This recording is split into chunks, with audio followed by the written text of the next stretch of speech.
ସମସ୍ତଙ୍କୁ ଶୁଭ ସନ୍ଧ୍ୟା। ମୁଁ ରବୀନ୍ଦ୍ରନାଥ ଧଳ, ରାଜ୍ୟ ସମ୍ପାଦକ all India postal and RMS pensioners association ଏବଂ ରାଜ୍ୟ କନଭେନର ଷ୍ଟେଟ୍ କନଭେନର OCCPRA ଏବଂ NCCPA and FCPA national coordination committee of pensioners association ଏବଂ forum of civil pensioners association Odisha committee. ସକାଳେ ଆପଣମାନଙ୍କୁ ଗୋଟେ ବାଇଟ୍ ଦେଇଥିଲି ମୁଁ ଏବଂ ସେ ବାଇଟ୍ରେ କିଛି ଛାଡ଼ି ଯାଇଥିଲି, କିଛି ଛାଡ଼ିଛି, କିଛି କହିଛି ଏଭଳି ଭଳିଆ ଅଛି। କାରଣ ମୁଁ ନୂଆ କି ବାଇଟ୍ ଦେଉଛି ଶିଖି ନାହିଁ ଭଲ କିନି, ତେଣୁ ଆପଣମାନେ କ୍ଷମା କରିବେ। ବନ୍ଧୁଗଣ, ଆମର ଆସନ୍ତା 17/12/2025 ଆମେ ଯେଉଁ ପଞ୍ଚମ ଦ୍ୱିବାର୍ଷିକ ସମ୍ମିଳନୀ ଆମ all India postal RMS pension ଶାସନ କରିବାକୁ ଯାଉଛୁ, ତାହା ହେଉଛି ବୁଧବାର ପଡ଼ୁଛି ଏବଂ ସେଇଟା SN Sarkar Saurindranath Sarkar memorial hall, shortly କହନ୍ତି SN Sarkar memorial hall, Jobra road, Cuttack 3ରେ ଦିନ 10:30ରୁ ଆରମ୍ଭ ହେବ, ଦିନ 2ଟା ବା 2:30ରେ ସରିବ ସମ୍ମିଳନୀ। ସେହି ସମ୍ମିଳନୀରେ ଆମେ ଏକ ସେମିନାର ଆୟୋଜନ କରିଛୁ ବା କନଭେନସନ୍ ଆୟୋଜନ କରିଛୁ। ସେ ଆୟୋଜନ ହେଉଛି ଅଷ୍ଟମ ବେତନ କମିଶନ ଘୋଷଣା ହେଲା ଏବଂ ଅଷ୍ଟମ ବେତନ କମିଶନର କମିଶନ କମିଟି ଘୋଷଣା ହେଲା। ଅଷ୍ଟମ ବେତନ କମିଶନ ପ୍ରଥମେ ଘୋଷଣା ହେଲା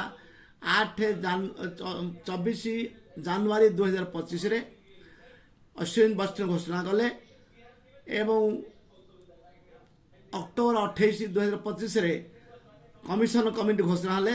ରଞ୍ଜନ ପ୍ରକାଶ ଦେଶାଇ ହେଲେ କମିଶନର ଏବଂ ଅନ୍ୟ 2 ଜଣ ରହିଲେ ମେମ୍ବର, ଜଣେ ପାର୍ଟ ଟାଇମ୍ ମେମ୍ବର, ଜଣେ ଫୁଲ୍ ଟାଇମ୍ ମେମ୍ବର। ଏବଂ ତା ଭିତରେ ମାର୍ଚ୍ଚ ମାସରେ ଆମ ପାଇଁ ଏକ ପେନ୍ସନ୍ ବିଧାୟକ ବିଲ୍ ଫାଇନାନ୍ସ ଆକ୍ଟ 2025 ଭିତରେ ଆସିଛନ୍ତି, ଯେଉଁଟାକି ଆମ ଟୋଟାଲି 69 ଲକ୍ଷ ପେନ୍ସନ୍ ମାନଙ୍କ ବିରୋଧରେ ଯାଉଛି ଏବଂ 69 ଲକ୍ଷ ପେନ୍ସନ୍ ମାନେ ଯେଉଁମାନେ ଅଷ୍ଟମ ବେତନ କମିଶନ ଘୋଷଣା ପୂର୍ବରୁ ରିଟାୟାର୍ଡ କରିଛନ୍ତି, ଅବସର ନେଇଛନ୍ତି, ସେମାନଙ୍କୁ ସେହି ସୁବିଧା ମିଳିବ ନାହିଁ। ଯେଉଁ ସୁବିଧା ଅଷ୍ଟମ ବେତନ କମିଶନ ପରେ ଯେଉଁମାନେ ରିଟାୟାର୍ଡ କରିବା ସର୍ଭିଂ ଏମ୍ପ୍ଲୟି ମାନେ ତାଙ୍କୁ ଯେଉଁ ସୁବିଧା ମିଳିବ ସେହି ସୁବିଧା ମିଳିବ ନାହିଁ ବୋଲି ସେଥିରେ ଲେଖା ହେଇଛି। ସେଥିରେ ଡେଟ୍ ଅଫ୍ ରିଟାୟାରମେଣ୍ଟକୁ ନେଇକି ପେ କମିଶନ ରିପୋର୍ଟ ଦେବ ବୋଲି ଲେଖା ହେଇଛି ପେନ୍ସନ୍ ପାଇଁ। ସେଥିରେ ଲେଖା ହେଇଛି ପେନ୍ସନ୍ ମାନଙ୍କୁ ଡିଭିଜନ କରାଯିବ, ସରକାରଙ୍କ ହାତରେ କ୍ଷମତାରେ ହେଲା।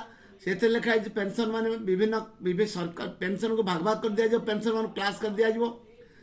ତାକୁ ଆମେ ତୀବ୍ର ବିରୋଧ କରୁଛୁ, କାରଣ ଏଇଟା DS ନାକେରା ଜଜମେଣ୍ଟକୁ ଟୋଟାଲି ଖିଲାପ କରୁଛି ଏବଂ Bijay Kumar versus government of India ତାକୁ ମଧ୍ୟ ଭାয়োଲେଟ୍ କରୁଛି ଏବଂ article 14 of the our constitution of India ତାକୁ ଭାয়োଲେଟ୍ କରୁଛି। ସେହି ସମୟରେ ମଧ୍ୟ ଆମେ ଅନ୍ୟ ଏକ ଆୟୋଜନ ତା ସାଙ୍ଗରେ ରଖିଛୁ ଯେ ଆମର ପେନ୍ସନର ମାନଙ୍କର ଏମ୍ପ୍ଲୟି ମାନଙ୍କର ଅଷ୍ଟମ ବେତନ କମିଶନ ବା ପେ କମିଶନ ଯେଉଁ ଟର୍ମସ୍ ଆଣ୍ଡ ରେଫରେନ୍ସ ଦେଇଛି ତା ଉପରେ ଯେଉଁ କଦର୍ଯ୍ୟ ଜିନିଷଟା ଲେଖା ହେଇଛି ତା ଉପରେ ଆଲୋଚନା କରିବା ସଙ୍ଗେ ସଙ୍ଗେ ଆମେ ଲେବର କୋଡ୍ ଉପରେ ମଧ୍ୟ ଆଲୋଚନା କରିବୁ ଏବଂ ଯେଉଁ ନୂଆ ଲେବର କୋଡ୍ ଆସିଛି ଏଇଟା ଗୋଟେ କଳା ଶ୍ରମ ଆଇନ ଭାରତବର୍ଷରେ କେନ୍ଦ୍ର ସରକାର ଏ ସରକାର ଆସିଲା ପରେ ତାକୁ ଆସିକି 21/11/2025 ଲାଗୁ କରିଛନ୍ତି, ଯେଉଁଟାକି ସାରା ଭାରତବର୍ଷର ସମସ୍ତ ଶ୍ରମିକ, ମଜଦୁର, ମେହନତି ମଣିଷ, ଖଟିକିଆ ମଣିଷ, ଚାଷୀ, କୃଷକ ସମସ୍ତେ ତା ବିରୋଧରେ ବର୍ତ୍ତମାନ ପ୍ରତିବାଦର ଆନ୍ଦୋଳନ ସ୍ୱର ଉଠି ଚାଲିଛି। କାହିଁକି ନା ବହୁତ କଷ୍ଟଲବ୍ଧ କରିକି ଆମର ପୂର୍ବସୂରୀମାନେ ଇଣ୍ଡଷ୍ଟ୍ରିଆଲ ଲେବର କୋଡ୍ ସବୁ ଆଣିଥିଲେ। 1920 ମସିହାରେ AITU ପ୍ରତିଷ୍ଠା ହୋଇଥିଲା ଏବଂ ଲାଲ ଲାଜପତ ରାୟ ତାର ପ୍ରଥମେ ଫାଉଣ୍ଡର ପ୍ରେସିଡେଣ୍ଟ ଥିଲେ। 103 ବର୍ଷ ପୂର୍ବ 1920 ମାନେ 105 ବର୍ଷ ପୂର୍ବରୁ ଏ ଲେବର ଲ ଆସିଥିଲା। 1926 ମସିହାରେ ଆମର ଇଣ୍ଡଷ୍ଟ୍ରିଆଲ ଲେବର ଲ ଆସିଲା, ଆମର ଇଣ୍ଡିଆନ ଲେବର ଲ ଆସିଲା। ଇଣ୍ଡିଆନ ଲେବର ଲ ଆସିଲା ପରେ ଶ୍ରମ ଆଇନ ଆସିଲା ପରେ ବିଭିନ୍ନ ପ୍ରକାର ଶ୍ରମ ଆଇନ ସବୁ ଆସିଲା। 1936 ମସିହାରେ ମିନିମମ୍ ପେ ଆକ୍ଟ ଆସିଲା। 1948 ମସିହାରେ ୱେଜେସ୍ ଆକ୍ଟ ଆସିଲା, ପେମେଣ୍ଟ ମିନିମମ୍ ୱେଜେସ୍ ଆକ୍ଟ ଆସିଲା। 1950 ମସିହାରେ ଆସିଲା। 1972 ମସିହାରେ ଶିଷ୍ୟ ପେନ୍ସନ ରୁଲ୍ ଆସିଲା। 1965 ମସିହାରେ ବୋନସ୍ ଆକ୍ଟ ଆସିଲା। ଏଇଭଳିଆ ସବୁ ବିଭିନ୍ନ ପ୍ରକାର ସୁନ୍ଦର ଆଇନ ସବୁ କର୍ମଚାରୀଙ୍କ ଶ୍ରମିକମାନଙ୍କ ସପକ୍ଷରେ ଆସିଥିଲା ଏବଂ ବ୍ରିଟିଶ ପୂର୍ବରୁ ମଧ୍ୟ ସେ ଆସିଥିଲା। ବ୍ରିଟିଶ ପରେ ମଧ୍ୟ ଯେତେ ସରକାର ଗଲେଣି କୌଣସି ସରକାର ତାକୁ ହଟେଇ ନଥିଲା, କିନ୍ତୁ ଏ ସରକାର ହଠାତ୍ 44ଟା ଶ୍ରମ କୋଡ୍କୁ ହଟାଇ 15ଟାକୁ ଲୋପ କରିଦେଲେ, ଆବଲିସ୍ କଲେ। ଆଉ ରହିଲା 29ଟା ए 29टा श्रम कोड को पूरा टोटाली आबलिश करके आखिर रखले 4टा कोड। ये 4टा कोड विषय में आपण को कहवाक जाऊँगी। 1 नंबर कोड है wage code, code on wages. सेटा 4टा लेबर लॉ को भांगिकी एटा श्रम कोड कराई एवं श्रम कोडटा लिखाई श्रममेव जयते विकसित भारत विकसित इंडिया ये विभिन्न कथा सुंदर सुंदर भाषा गुड़े ता भीतर प्रयोग करा जायछि। श्रमिक मान सुंदर कथा गुड़े कही कि से गोटे मिछ कथा लिखाई रेकर्ड मुझे डाउनलोड कर रखी मो पाखे 28/8/17 सरकार कहते जे श्रमिक मानकर जो 18,000 टका सर्वनिम्न दरमा मजूरी थिला ताको आम 24,000 टका करदेलु। आज जाए तो 24,000 टका कौट आम जानू कान उठा शुणला दिनठू आम डिमांड करूँ केन्द्र सरकारी कर्मचारी माने सप्तम वेतन कमिशन रे 1/1/16 रु 26,000 टका सर्वनिम्न दरमा दवाई एवं से 26,000 टका सर्वनिम्न दरमा सारा भारत वर्षर अनस्किल्ड एम्प्लॉई जो मैंने 90% 93% अनऑर्गेनाइज सेक्टर 70 कोटी श्रमिक मान भितर से 93% मोर दैन 90% अनऑर्गेनाइज सेक्टर से मात्र 10,000 5,000 7,000 10,000 12,000 15,000 पाती किंतु 18,000 टका सरकार देला ना 26,000 तो दूर कथा एवं सरकार कहते आम 26,000 टका को 40,000 करदेलु 28/8/2017 मसीह जोटा कि संपूर्ण मिथ्या कथा। तेणु ए सर्वनिम्न मजूरी केते हबो तार स्वतंत्र फर्मुला लिखाई 15तम लेबर सम्मेलन जो होता कॉन्फ्रेंस होता डॉक्टर आकड़ फर्मुला अनुसार केमती आईन हम केते गज केते लोक खाइबे कैलोरी केते खाइबे सहरांचल लोक ग्रामांचल लोक एवं केते गज कपड़ा दरकार वर्षक पे केते परिवार पे दरकार ये सब गोटे फर्मुला होता। तेणु फर्मुलार पूर्व अनुसार धराज हजबैंड को गोटे पॉइंट धराज वाइफ की गोटे पॉइंट धराज तांगर दुईटा पिला 0.6 0.6 1.2 धराज ता तो 3.2 धराऊला आम 3 हिसाब से करूँ। तेणु 7,000 दरमा था षष्ठ वेतन कमिशन में आम 21,000 सुप्रीम कोर्ट 1992 अनुसार कहते से 25% आड कर आड है 4,500 टका आड होता तेणु 25,500 के बाकी अन्य सिंपल खर्च जो 25,595 समथिंग होता। तेणु we demanded for 26,000 but government instead of giving 26,000 government had given in 7th pay commission आज 18,000 एवं से जुलाई 16 रु अनिश्चित धर्मघट करने जाइलु एवं राजनाथ सिंह प्ररोचन प्रधानमंत्री आदेश अनुसार राजनाथ सिंह सुरेश प्रभु मनोज सिन्हा एवं आउ जड़े मन पड़नी से 4 जन मंत्री को लेकिन आमर मीटिंग है आम 17 जन लीडर नेशनल काउंसिल सीएम से बसते तुम स्ट्राइक वापस कर दियो आम तुम दरमा समीकरण करूँ एवं जो नुआ पेंशन स्कीम आम सरलीकरण करूँ पिला भल सुविधा बुझू एवं सेटा से 16 मसीह आज जाए नुआ पेंशन स्कीम तो वापस है ना पुराना पेंशन स्कीम आसला ना किंतु यही गला वर्ष यही 24 मसीह पुणी 1/4/25 लागू करदे जे गोटे यूनिफाइड पेंशन स्कीम जोटा कि पकेट रु टंका कोटी कोटी टका प्रति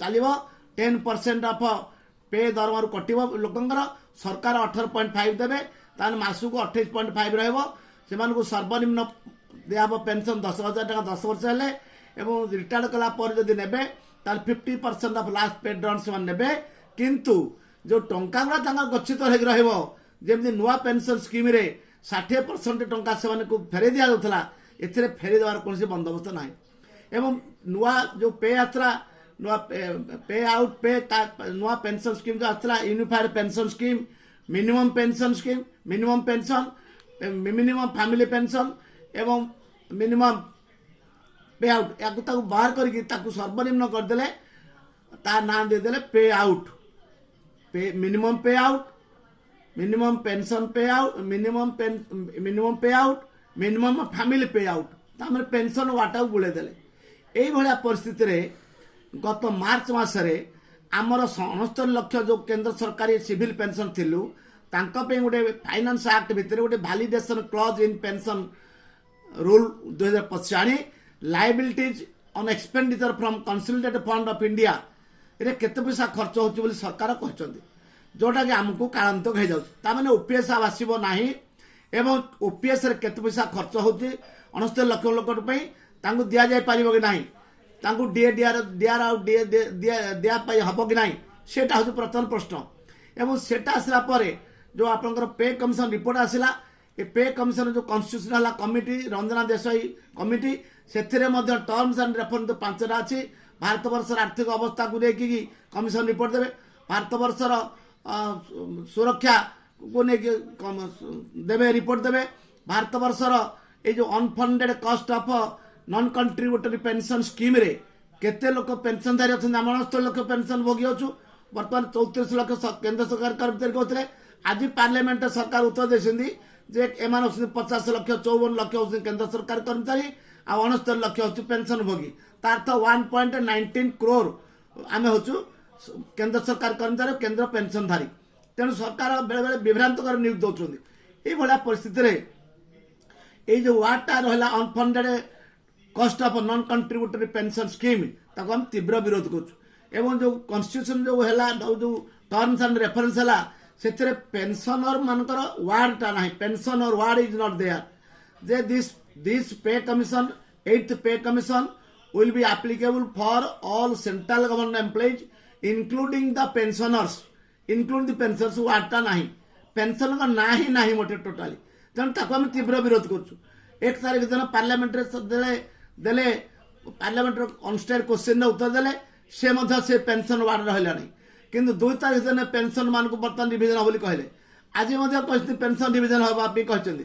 କିନ୍ତୁ ଆମର କହିବା କଥା ଡିଓପିଟି ସେକ୍ରେଟାରୀ କହିଥିଲେ ଗୋଟେ କ୍ଲାରିଫିକେସନ ଦେବା ପାଇଁ, ବା ନିର୍ମଳା ସୀତାରମଣ ମହାମାନ୍ୟ ଆମର ଯେ ମାନ୍ୟବର ଅର୍ଥମନ୍ତ୍ରୀ ଭାରତବର୍ଷର, ସେ ଗୋଟେ କ୍ଲାରିଫିକେସନ ଦେବା ପାଇଁ କହିଥିଲେ ଯେଟା କୌଣସି ପ୍ରକାର ଅସୁବିଧା ହେବ ନାହିଁ। ସପ୍ତମ ପେ କମିଶନରେ ଯେମିତି ପାଉଥିଲେ ପେନସନ ସମସ୍ତ ପ୍ରକାର ସୁବିଧା ସୁଯୋଗ ସର୍ଭିଂ ଏମ୍ପ୍ଲୟି ମାନଙ୍କ ସାଙ୍ଗରେ ଏମାନଙ୍କୁ ମଧ୍ୟ ସେମିତି ରିଭିଜନ ହେବ, ସବୁ ପ୍ରକାର ସୁବିଧା ସୁଯୋଗ ସେମାନେ ପାଇବେ। and will give a issue a clarification, but se clarification eporne issue hela nai।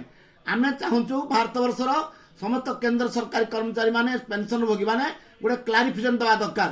ଏବଂ ଟର୍ମସ୍ ଆଣ୍ଡ ରେଫରେନ୍ସରେ ସେ ଯେଉଁ ୱାର୍ଡଟା ରହିଛି, ଯେଉଁ ସେଣ୍ଟେନ୍ସଟା ରହିଛି unfunded cost of non contributory pension scheme, that sentence should be deleted, that should be modified। ସେଟା ରହିବା ଦରକାର ନାହିଁ। ଏବଂ ପେନସନର ମାନଙ୍କ ନାଁ ମଧ୍ୟ ସେଥିରେ ଯୋଗ କରିବା ଦରକାର। ତାହା ହେଲେ ଯାଇ ଭାରତବର୍ଷର ଯେଉଁ ଅସନ୍ତୋଷର ବନି ଜଳି ଉଠି ତାକୁ ହେବ। ତା ସହିତ ଏ ଯେଉଁ ଲେବର କୋଡକୁ ଆଣିଛନ୍ତି, କୋଡ୍ ଅନ୍ ଲେବର୍ସ, 4ଟା କୋଡକୁ ଭାଙ୍ଗିକିରି ସେ ପ୍ରଥମେ କାଇଲେ ୱେଜ୍ କୋଡ୍। ୱେଜ୍ କୋଡ୍ରେ ସର୍ବନିମ୍ନ ମଜୁରୀ କେତେ ହେବ ନାହିଁ। ଏବଂ ସେଥିରେ କହୁଛନ୍ତି ରିଟାୟାର୍ଡ ପରେ 3000 ଟଙ୍କା ପାଇବେ। ଆପଣମାନେ ଚିନ୍ତା କଲେ 2047 ଭାରତବର୍ଷ ଶତବାର୍ଷିକୀ ପୂର୍ଣ୍ଣ ହେଲା ବେଳକୁ 3000 ଟଙ୍କାରେ ଗୋଟେ ପରିବାର, ତା ସ୍ୱାମୀ ସ୍ତ୍ରୀ ପୁଅ ଝିଅ ତା ବାପା 6 ଜଣ ଲୋକ 3000 ଟଙ୍କା ଚଳିପାରିବେ? ସମ୍ଭବ ନୁହଁ। ତେଣୁ ଏଇଟା ନୁହଁ। ଆମର ହେଉଛି old pension scheme 1972 CCS pension rule 1972ରେ ଯେମିତି ଦରମା ଥିଲା ସେମିତି ଦେବା ଦରକାର। ଏବଂ ୟୁନିଭର୍ସାଲ ପେନସନ ମଧ୍ୟ ଦେବା ଦରକାର। ଯେଉଁମାନେ ପେନସନ ପାଉନାହାନ୍ତି ତାଙ୍କୁ ପେନସନ ଦେବା ଦରକାର। ବ୍ଲକ ଗ୍ରାଣ୍ଟ ଟିଚର ମାନେ ପେନସନ ପାଉନାହାନ୍ତି।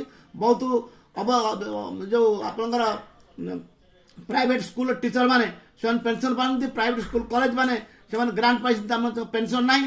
ଏ ସମସ୍ତଙ୍କୁ ପେନସନ ପରିସରଭୁକ୍ତ କରିବା ଦରକାର।